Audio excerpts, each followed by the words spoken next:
Alhamdulillah wa salatu wa salam ala rasulillahi wa ala alihi wa sahbihi ajma'in.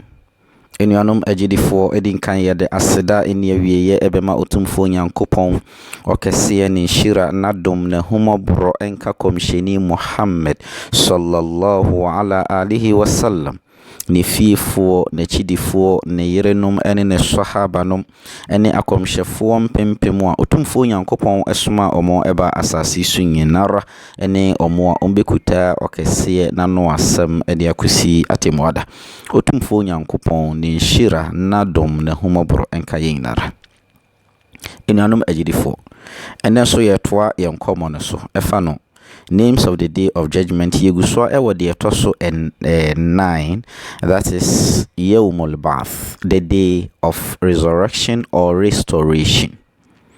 We any de etoso mienu under Yawmul Ba'th, the day of resurrection or restoration.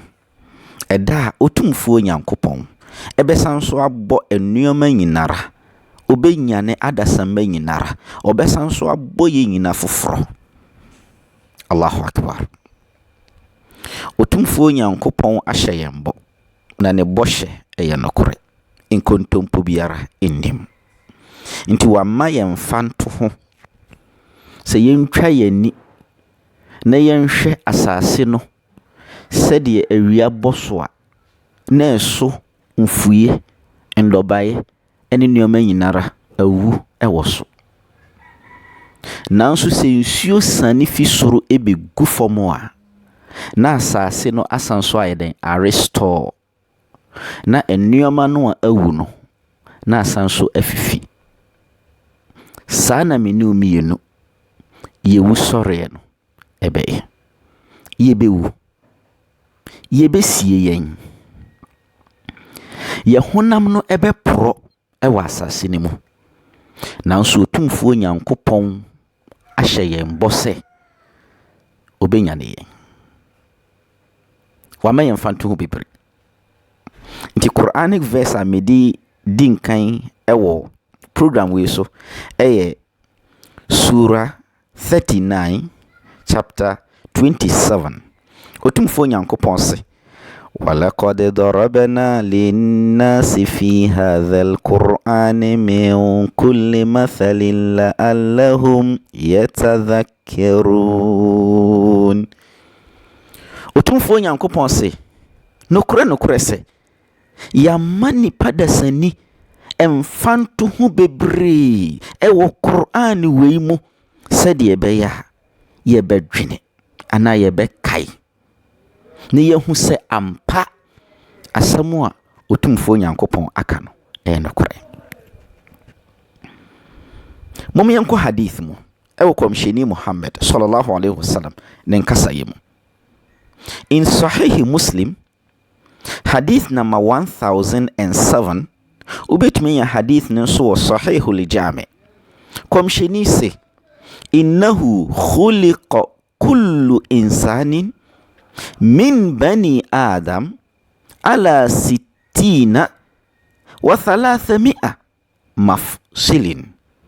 Komsheni se nokure se ya boni padasania ofri Adam asibiara no owo 360 joints. That means indompe a eweye mu no edosu, but komsheni ba beka dompe ba ko bi ho asem wa ha enitina mekofa hadith we edebaye o se 360 joints ene wo Adam ne babiara emu. Another hadith komsheni Muhammad sallallahu alaihi wasallam sa hadith we ewo Sahih al-Bukhari book 60 hadith number 457 komsheni se laysa min al-insan shay illa yabla illa azman wahidan. Komsheni se nipa da sani ewu na se yesie no a bibiara enka ewo ne ho di se ni nyinara ebe pro ne honam ne ndompe ni bi biara ebepro ba komhyeni pointi ade bi wa ha ose illa azman wahidan jise dompe ba ko pe. Allahu akbar. Komhyeni se body ni na bepro ebeka dompe ba ko pe. Dompe be na beka dompe be na ni nyina bepro na de hi na ebeka. Komhyeni won sosam otwaso ose wo huwa ajibu dhanab, eno ni the tail bone. Allahu akbar. Komhyeni si dompe beka wo ho ye ajibu dhanab, eno ni the tail bone. Se u hwe video no a ubehu se me de ato screen ne so a ekrew bibi a tail bone no ewo. Se o pese wo hu a wahu wachi sei no efa no okon wachi wo nsa si ho a wo se dompe bi wo ho. Sa dompe no a abrofo efren say the spinal cord no ekosan kokosi fomu a sabi sa wo nsa e de hye otuni mienu ne ntamu a wo se na no dompe bi esi ho ene efren say the tailbone. Nti sa bone no efisoro ha sa akoka efom ho but kitua bi wase ho ni na be prebeka eno nko a eno ne the tailbone. Allahu akbar. Komhyeni mo sosam se body ni na be pro bibia be pro ebeka sa dompe kitua ne nko a. Nti aya no wa hwe video de so ubo say the screen so nam. Komhyeni se wa minhu yurakkabul khalqu yawm alqiyamah, enu so na otumfuo nyankopon be fade anya ne adasamba nyinara. Nyankopon de bebo adasamba nyinara. Nyankopon de beye recreation obesan so de aboye mbiem. Enitne nyankopon so wa maye mfanto ho hwesi de usi dua. For example bayre wo de hyefom a ni tina wotwa na de hyefom no ana okukuru bayre ni nyina kura de ni nyina de hyefom se wudua ni nyina pro na ka eti ketua bi bibi ketua bi ho a enu na ebeka ede bi fifi. Sa na dua ba biara wo de hyefom asanete fa buro hyefom na hwe ni nyina be pro ebeka de ketua bi ena de bi fifiri. Edua biara ewo ne de ewo ho. Eninti na asase no ehimfuye no ewa asase no so ma bibiara ewu a saade no ekoto asase ni mu. So ati ase ekoto asase ni mu nsuo togu asase no so a na saade no asanso afifiri mfuye na yotwagu ye na eproye no na asanso afifiri foforo. Te Nyankopon so wa maye mfanto ho walaqad darabna linnas fi hadha alquran min kulli mathal la'allahum yatadhakkarun. Nyankopon so wa maye mfanto ho ewo Qur'an we mu bebre sade be ya ye bedwene tutumfo Nyankopon o maye ntiase. Amen.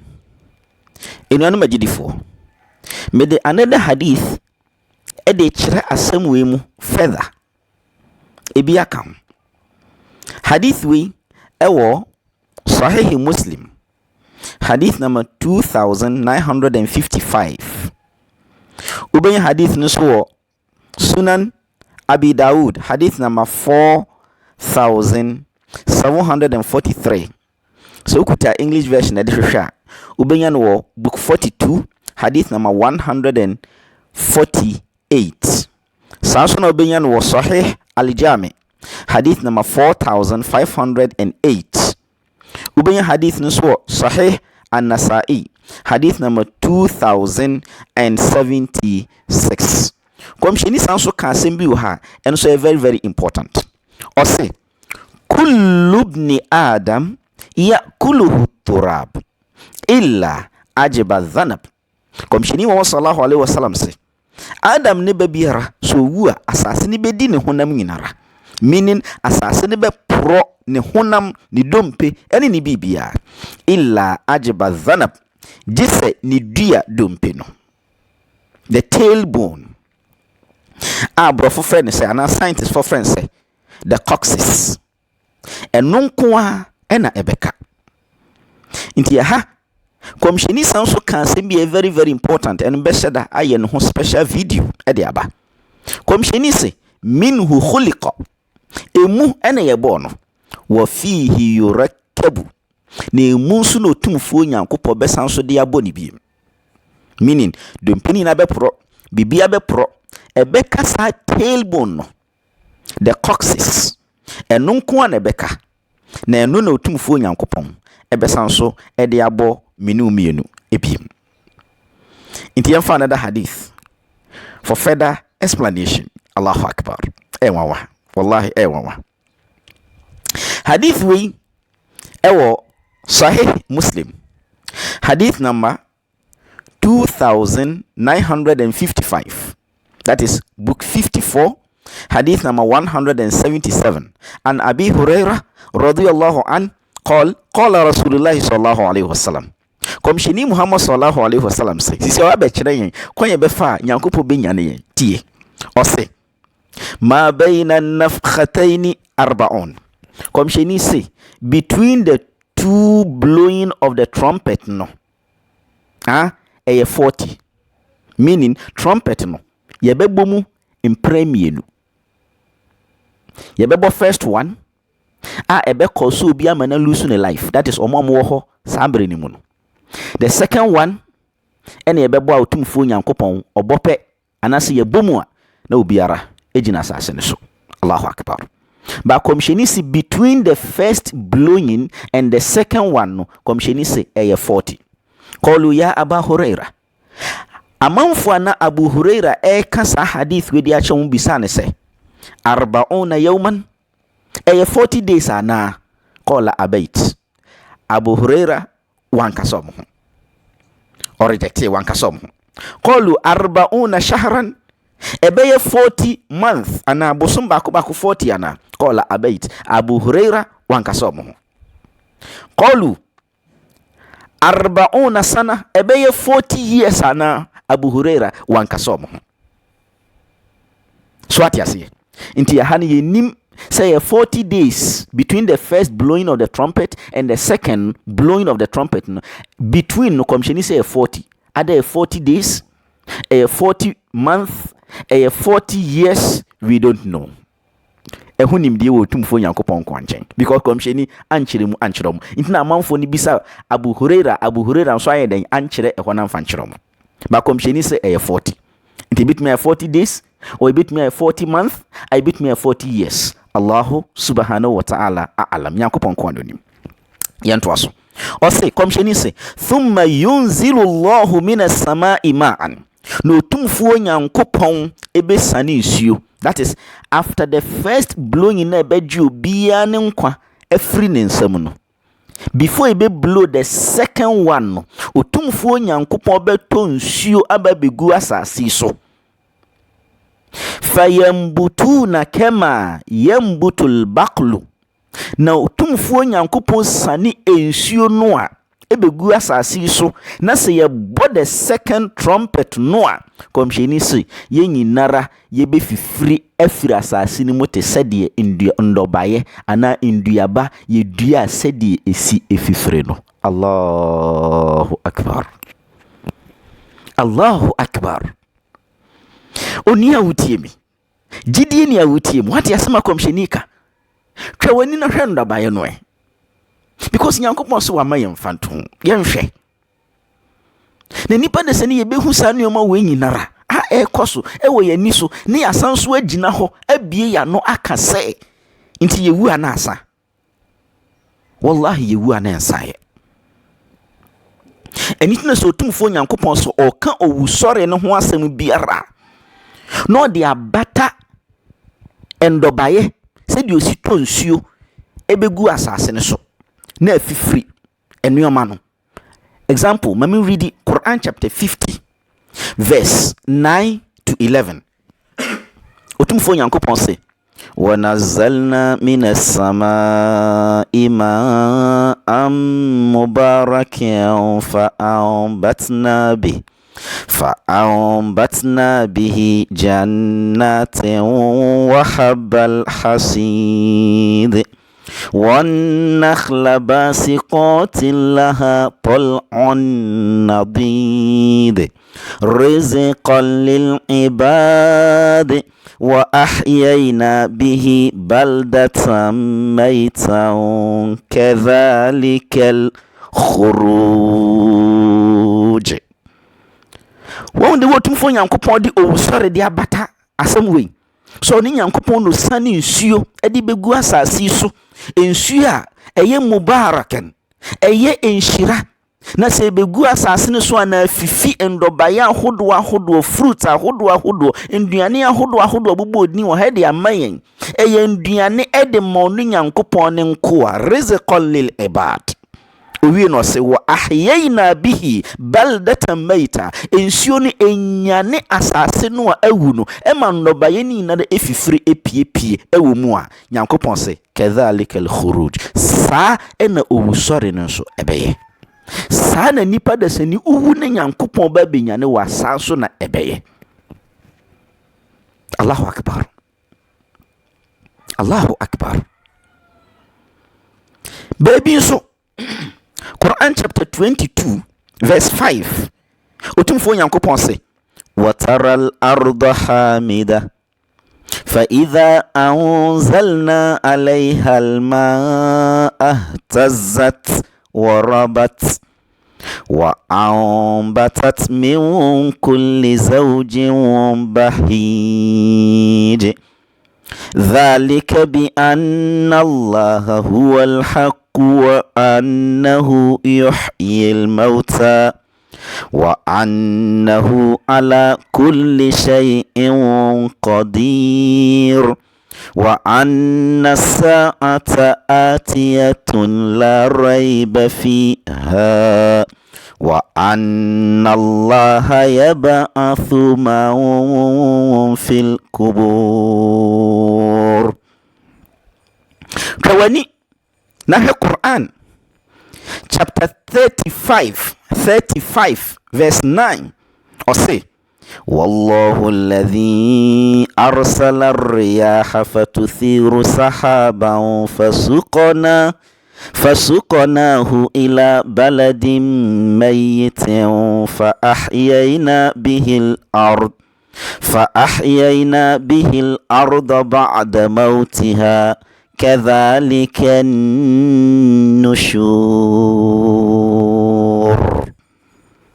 asɛm otumfuo nyankopɔn ka ne nyinara ɛwɔ ha ɛda adi pɛfee ɛde akyerɛ me ne omienu sɛ ndɔbaeɛ no sɛdeɛ nyankopɔn kwan ɔfa ɛde ɔmo fa so ɛma ɔmo fifiri ɛwɔ yɛni so ɛma yɛni tua no, wallahi ɛyɛ adesuadeɛ kɛseɛ ɛde ma me ne omienu. sɛ yɛbɛgyae saa asɛm no ka sɛ yɛwu a na asa no, yɛntwa yɛni ne yɛnhwɛ ndɔbaeɛ no, wallahi yɛntwa yɛni. If you say adesuadeɛ kɛseɛ wɔ hɔ ma me ne omienu.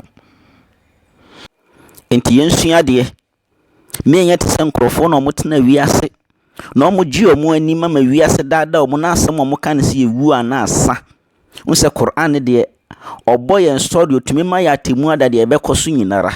Nti ɔmo a na ɔmo angye nyankopɔn andi na wiase ha ɔmo asɛm ɔmo ka no ɛno kora nyankopɔn report ni na wɔ Quran mu. Quran chapter 6 verse 29 to 30 no.